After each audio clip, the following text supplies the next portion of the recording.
So lately, I've been called to observe backlog refinement. I've noticed that when I do attend and observe these meetings, I'm seeing a lot of anti-patterns.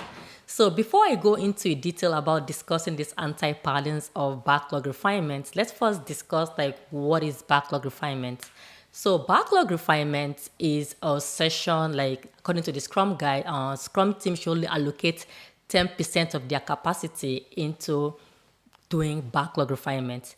Although it's true, there is no like a set guidance on how a team should do backlog refinement or when to do a backlog refinement. I did state that a Scrum team should look at your broader backlog item and determine how you can break down this backlog item for like a bigger chunk to like a smaller unit where a team can deliver this valuable increment. So welcome back to Aisha Scrum. I'm very happy to have you all today. So first, let me start this question about, is your team really doing backlog refinement? So that's what today's discussion is all about, is by me like identifying these anti-patterns and let me now tell you like what I think and what is the best way of a team doing backlog refinement. So the first thing I have in my board is, as you can see behind me, is Scrum Master PO sync prior to backlog refinement. So I think that's something that's very, very important about before a team can even determine going together and discuss, or what are we going to what are we going to be working on, or what is the next prioritized item for us to work on as a team. But instead, let a Scrum Master should first sync in with the PO, right? Because we all know that the developers are very, very busy, right? Most of the time doing a lot of the work, taking a lot of their time and putting them in a lot of unnecessary meeting can take away time of them delivering this working new feature that will contribute into this deliverable that we're planning to build, right? But instead, the Scrum Master can link up or connect with the PO. Like what I've done in my role when I was a Scrum Master, I have like a weekly sync with my product owner. And when we do connect, we are discussing the next prioritized item or the next features or any feature that they see that it will be the next thing that the team can deliver. So in this session, I collect with like it's a pre-refinement meeting, and sometimes this section we have the tech lead if they're available. It depends, right? Because sometimes I work in a team whereby the tech lead they're not like required to take on new item in the backlog. So the tech lead is someone that basically like overseeing the team and ensuring that if they need support, they'll be there. So I'll include the tech lead in the meeting. Sometimes I have the BA in the meeting and the PO and me. We always sync up and discuss looking at the product backlog and look at the next item or the next feature or story that we're going to be presenting it to the team. So I like to first do this meeting just to ensure that when we do go to the backlog refinement, we are not using that time to start determining, oh, so what is the future we'll be working on? So what is the story we're going to be working on next? But instead, we use that meeting to discuss the true user story, the true future that we're going to be working on the next sprint or so. Instead of us using that meeting to prioritize or to determine, oh, I will be working on this or that. But instead, we focus on coming together as a team and discuss the next feature. So this pre-backlog refinement meeting that I've done, we always sit down as a team. We look at the product backlog itself, and the PO we used on the Masco technique and prioritize the backlog. And also why collaborating with the tech lead, because the tech lead also is coming from the technicality side of things, and link up with the PO who is also discussing the business side of things and bringing the business future requirements to us. And we'll now discuss what are the next item we need to work on as a team. So in this session, then the PO will narrow down the backlog, and sometimes too the PO will have like a lot of questions. We'll notice that sometimes the user stories will be missing some like description, acceptance criteria, and we're using that session to discuss all of that. And sometimes too the BA do chip in if they're the one writing the user story. So I'll do this meeting, pre-refinement meeting ahead of time before attending the refinement itself. So that's one anti-pattern I've noticed. The team will just go to the meeting on the refinement session without no plans, and there's like no agenda, and people are just in there like, okay, so let's talk about the next sprint. And that's like a broad question, right? And then the PO now looking at the backlog, taking time looking at the backlog. By the time we look back, the time's already went by. we didn't even decide the true next priority or the true next stories or maybe anything in the backlog like bugs or anything of sort for the team to work on. So that's one anti-pattern, and that's how you to fix it. Schedule those pre-refinement meeting session first with your PO. You sync up with your PO with whoever that have knowledge of the work, or whoever. You get those list of items first before you do attend your backlog refinement. So the next thing I have in here is not prioritizing the work. So that's another anti-pattern I've noticed. Like sometimes I do go to the team and I notice that the team will basically have like narrow down like their work and put it like in a sprint. For example, like let's say I'm in sprint 1.2 right now, and we are discussing the next item we're going to be working on in sprint 1.3. And although there'll be a lot more stories in sprint 1.3, and it's true we're not working from the product backlog, but I'll notice that the sprint itself is not prioritized. Thing about Jira, I don't know if you use Jira. In each of the user story, it has list of priority, right? It says like if a user story or maybe a bug is a critical, or if it's like a high priority, medium, or low priority. And I will notice that everything in that backlog is all over around, and we're looking at the story in that sprint, we don't even know which one to even start from. So one thing I've always helped my PO, what I've always done also is to coach my PO using the DEEP criteria. For some of you that don't know that, the DEEP, which is the D, stands for detail, meaning that the user story in the backlog itself should be very detailed if possible, right? But at least get close to detail. And if not, we can also use the refinement session to discuss on how we can add more detail in that. And E, for it to be emergent, meaning that if we have stuff in the product backlog that we know that we're not going to be working on anymore, we eliminate those out of the backlog while collaborating with the PO. And the PO should be the person definitely to be at the top of determining what should we prioritize, or what should we reprioritize, and what should we take out of the backlog. So the PO will heavily tell us, okay, this is not, we're going to be working on this task anymore. Let's delete this out of our backlog. And if so, we just get a feedback from our review meeting, and I'm going to write stories and add those instead to the backlog. So basically, you're removing stuff that's not important anymore in your backlog, and you're adding stuff that's more important that you think your team can refine and work on those in the next sprint. And the E is for estimates. So meaning that when the team do decide to work on these tasks, or when the PO stated that this is the next prioritized item to work on, then the team can able to understand the story enough so that they can able to estimate. So that's the second E. And the last P is prioritize, meaning that before we attend the product backlog meeting, and before we do attend our sprint planning meeting, the product owner should already prioritize the list of next item the team will deliver in the upcoming sprint.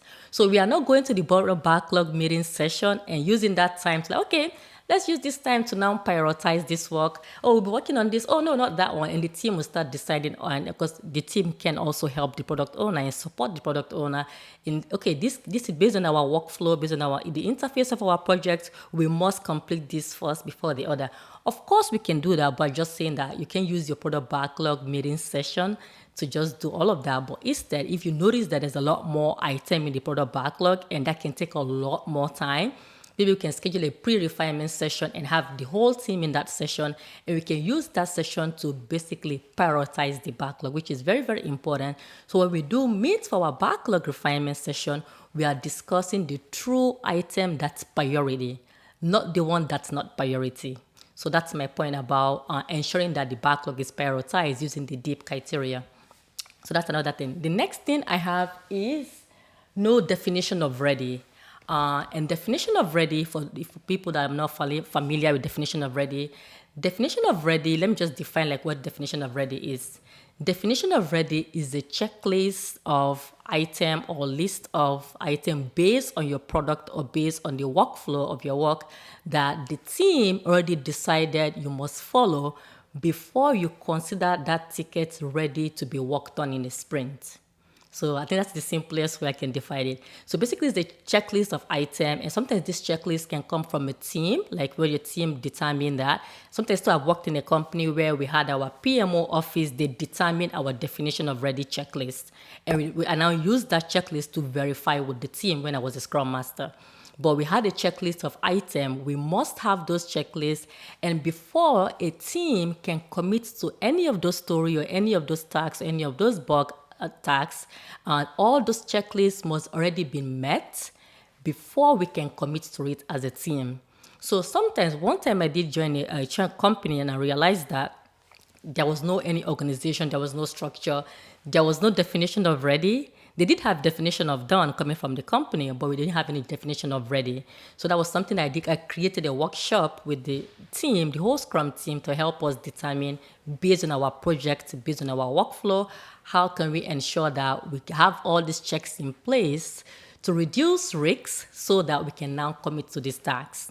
So definition of ready is very, very important. So go to a Scrum team, you know that you notice that there's no definition of ready, you should definitely create a workshop and collaborate with the product owner, collaborate with your Scrum team, and determine how you can come up with this checklist of items that you must meet before you commit to a story during sprint planning or even refinement. So that's in place, that can definitely help you know before you can even pull a ticket from a product backlog to a sprint backlog, it must meet this checklist. Meaning, an example of that can be story is fully described, acceptance criteria is written, the PO and tech lead or Scrum Master already discussed this item. It ensure that it's part of the business value, ensure that it's something that's part of our sprint review evaluation or sprint review feedback. So that might be like a different list. I'm just giving an example of something I'm familiar with. There'll be a different list of that. So just that's very, very important to ensure that you have that. So if you do have that can help prep you, help better your backlog refinement session. So the next thing I have is cleaning the backlog, right? So one time, I'm going to give a story here. So one time I joined a meeting, a team, I was called as an agile coach to come and observe their backlog refinement because I was new. And I joined their backlog refinement session and I noticed that right away we have team connected in a meeting and the Scrum Master shared the screen, opened the product backlog. They had like almost 300 and something item in the product backlog item. So this meeting, the agenda for that meeting was saying that, prioritize next story to be worked on in the next sprint, and come up with a narrowing down story to be worked on for the next sprint, and also ensuring that it meets our checklist of definition of ready. And I joined this meeting and I noticed that we were like basically for the whole 2 hours in the product backlog. So there was too many items in the product backlog to the point that we didn't get a chance to even determine what story to commit to in the upcoming sprint because there was too many items in the product backlog. So we were using that meeting, that product backlog refinement meeting to basically clean up our backlog. It's not a bad thing, right? It's not a bad thing for a team to connect and clean up your backlog, right? That's something that's very encouraged to do a backlog healthy check. But the issue was the agenda did not match what the meeting was about. So, because that's why it's very important that if you plan to do a backlog healthy check, that's something you can schedule outside of refinement session. And if you plan for that refinement session for you to do a backlog healthy check, ensure that you change your agenda to that because your agenda should definitely reflect on what you plan to do in the meeting itself. So in this meeting, and we were taking like hours, like literally 2 hours, going over everything in the product backlog. And guess what? We still was unable to prioritize the next item or the next story for us to work on in the next sprint. So I joined the sprint planning, and then the PO2 was scrabbling. Okay, I guess this is the story we're going to be working on. So the developers basically was in this session that was unproductive for them, right? Because they was in there literally watching the PO and the Scrum Master discussing, we're taking this out. Are we keeping this? We're taking this out. Are we keeping this? Literally for the whole session, and they were in the background. They didn't have much to say, right? Because most of the time the PO will come with the requirements and then we'll bring it to the team, and the team will now decide if we can work on that or if something that can even complete based on their capacity, right? So in this case, we went to sprint planning. We couldn't commit to, we literally had to extend our sprint planning meeting because at the end, we still was, I feel like the developer didn't even have time to ask any clarifying question. I feel like they were estimating without even fully understanding what's in there because we didn't have that much time to even go over that priority item.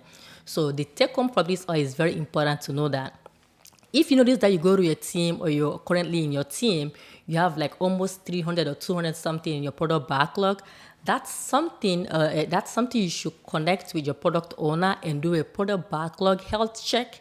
And in this product backlog health check, you literally will go over everything with the PO, maybe the tech lead or whoever that's participating in writing those stories in the product backlog. Maybe you can link up with those people. Items in the product backlog, it's still valuable to the business and to the end users. And if it's something that's not valuable, then take it out of the product backlog, I meant.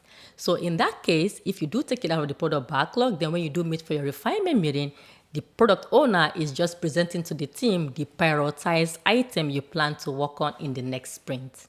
So that's my take on that. So it's an anti-pattern if you join your meeting, your product backlog meeting, and you see that the whole session is just about your team determining what to take out or what to leave. But instead, we should use the backlog refinement meeting to go over our next valuable user story or any bug story or any prioritized issues for us to work in the upcoming sprint. So the next thing is Scrum Team is estimating on the story that do not have acceptance criteria. So that's an anti-pattern. So if you're a Scrum Master and you join a team, or if you're part of a team right now, you notice that your team members are estimating a user story or estimating a bug, right? Depending on your company, if you do estimate a bug or spike, and you notice that the team are basically estimating without having acceptance criteria or estimating without fully understanding the acts, then guess what? That's an anti-pattern. So that's something you should definitely bring up to their attention, because it's very, very important for the team for them to even give a full estimate, relative estimate on what they'll be, or how long or how much effort or complexity it will take to deliver this item. It's very, very important for them to fully understand the issue, right? Because that's the reason why Jira have all this, regardless of what type you have in the issue, Jira call it all issue, because the goal here, we are trying to solve an issue. So the engineers should definitely have that understanding. It's very, very important. So you shouldn't commit to a story where the developers didn't have a time maybe to ask questions. If you notice that there was a during refinement session was scheduled like for an hour, and you notice that your team run out of time, they couldn't go over all the prioritized item in that upcoming spring issues, you should definitely reschedule a meeting. So it doesn't hurt, right? The good thing about backlog refinement, according to the Scrum guide, there is no like cadence, right? There's no like, on like daily Scrum, we meet 15 minutes early day, meet 15 minutes daily, right? So you can have as multiple productive refinements as you see fit. It's not because like, oh, you have to do it once a week, then that means you only have that 1 hour to do it. If you notice that the team still have a lot of questions that was not answered, there was still a lot of issues that are missing acceptance criteria, and you notice that the PO needed to go back and ask any clarifying question and come back, you should definitely reschedule another 1 hour session whereby the team can also feel confident enough to be able to commit to this story by these questions and all this already been answered by the PO. We shouldn't rush the team members to start estimating when they do not understand the requirement, they don't understand the acceptance criteria, and there's still some issues missing. So that's very, very important. So it's definitely an anti-pattern to see developers estimating without fully understanding. So that's my point from that point. And the last one is the whole Scrum team not participating in the estimation, or basically even in the discussion in the product backlog refinement session. So if you notice as a Scrum Master, you join a team and you notice that whenever the product owner presents the team, and you see like only basically the product owner talking and nobody else replying. I've seen this. I know I'm not just saying this because, to be honest, I've seen this where the product owner will present a story and they will describe the story and read out the acceptance criteria to the whole team. And for the most part, everyone will just keep quiet. And sometimes the only one person that will say something will be the tech lead, and everybody else will just be quiet. So that's an anti-pattern. So as a Scrum Master, if you join a team and you observe that it's only one person like asking all these questions, and you notice that everybody else is quiet, so that's something that you'll start calling names, right? Oh, I see if the product owner, because we are there to support the team and support the product owner, if the product owner presents a task to the whole team and is describing this issue and is asking, do anyone have any question? and everyone is quiet, and maybe we'll start calling our names. Oh, what do you think? What do you think about this issue? Oh, do you understand this? So what about the acceptance criteria? What can we add or remove? What about the description? Does this collide? You have to start the Scrum Master have to start asking leading questions so it can help the team members also participate. It's very important that it's not just only the tech lead that's answering all of these questions, right? It's also important too for everyone else to participate. And if you notice this continue, like it's only like the tech lead saying something, then there is definitely a time for you to now create maybe a team building workshop where we can be open and going back to the Scrum values and ask the team, okay, today let's do a workshop on openness or speaking up, right? So let's see if people can speak up and explain. Maybe there is something about the story that they don't understand. Maybe even going back to the product roadmap or going back to the product vision, they might not understand even what they're even doing. So that's why it's very, very important, you as the Scrum Master, to link up with these team members if you notice that there's a lot of quietness. And if you notice that it's not like it's some of them, not all of them, you can also take your time and do one-to-ones with the team member and just ask, okay, I noticed that during backlog refinement session, you've been so quiet. I hope all is well. Is there anything needed? Just remember, doing backlog refinement, doing all of those sessions help prepare you for a better sprint planning. And I bet you this, if your team can have a productive and valuable participative sprint planning, then guess what? It can contribute heavily with your team delivering this sprint goal or this valuable shippable increment, right? So that's why it's very, very important as a Scrum Master. We are not only just joining this session, right? We also like observing the relationship and the participation of the everything.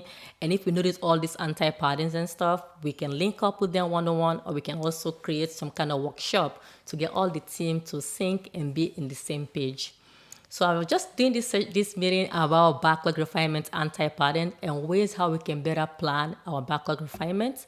Because backlog refinement is one of those sessions that if you can take the advantage and look over the next important stories your team will work on, narrow down your priorities. So when you do meet your sprint planning, you are just basically discussing those and start to estimate. And hopefully, if any question arise during backlog refinement, the PO can able to even answer those questions during sprint planning, right? Because we already discussed all those ahead of time. It also saves us a lot of time in planning and even deciding what next to work on or what not to work on. It's very important. So the PO2 can also use this time to use the master technique, right, during prioritization. Because sometimes too, you, the Scrum Master, you might have to coach the PO using like, okay, looking at all of these tasks, or what must we have? What should we have? What could we have and what we wouldn't have? So use that Moscow technique to help prioritize it and coach the PO. So by the end of the refinement session, hopefully your team will get value out of that session. So in the sprint planning, it will be easier for you all to just go over the story one more time, and then the team members can be able to estimate the story with them fully being confident of delivering these valuable increments. I hope this session has been very valuable to you. If you find this content valuable, please like and subscribe to Aisha Scrum platform. I truly appreciate you all and see you all again next time.